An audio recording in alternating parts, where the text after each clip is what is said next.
Welcome to clear exam. तो जैसा आप लोगों को पता है कि 23 जुलाई अभी कुछ दिन पहले ही 2024-25 बैच का जो है ज्वाइनिंग SBI क्लर्क यानी JEE का भी आ चुका है और बहुतों ने ज्वाइन भी कर लिया है। तो चलिए देखते हैं कि क्लर्क के वेटिंग लिस्ट में क्या क्या फैक्टर है जो काम करता है, वेटिंग लिस्ट कब तक आएगा और कितने मार्क्स जो है वो चाहिए कि जो वो एक्सपेक्ट कर सकते हैं कि उनका आ जाए, मतलब कि वेटिंग लिस्ट में उनका नाम रहे। तो सबसे पहले देखते हैं कि 2023-24 में 23-24 में क्या हुआ था। टोटल वैकेंसी जो SBI जे के लिए आई थी वो थी 8283, ठीक है। और इसके अगेंस्ट जो वेटिंग लिस्ट से बाद में जब सिलेक्शन हुआ वो हुआ 3500, यानी कि टोटल वैकेंसी का 43% या तो बच्चों ने छोड़ दिया या फिर लास्ट ईयर उन्होंने ज्वाइन नहीं किया, ठीक है।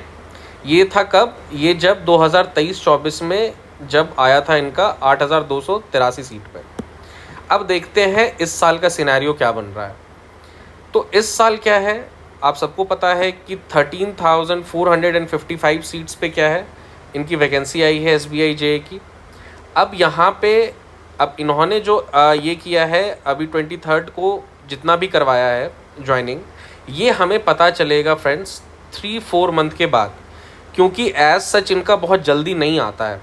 अगर आप देखोगे तो इनका बहुत जल्दी नहीं आएगा।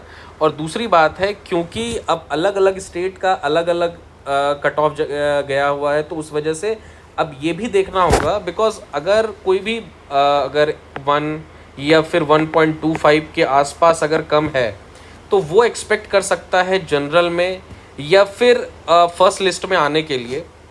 या फिर अगर हम देखें तो कभी कभी ऐसा भी हुआ है कि 2-2 मार्क्स का भी गैप रहा है उसमें।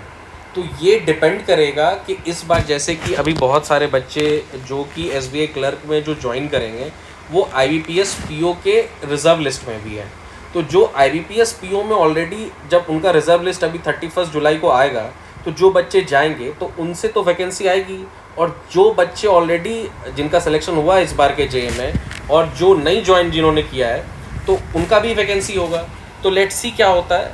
तो आप लोग पढ़ाई करते रहो, 3 to 4 मंथ में एकदम पूरा सिनेरियो क्लियर हो जाएगा। तब तक मैं आई थिंक कि इस साल का जो 25 का आने वाला है JEE वो भी आ जाएगा। So all the best, thank you so much and subscribe our channel.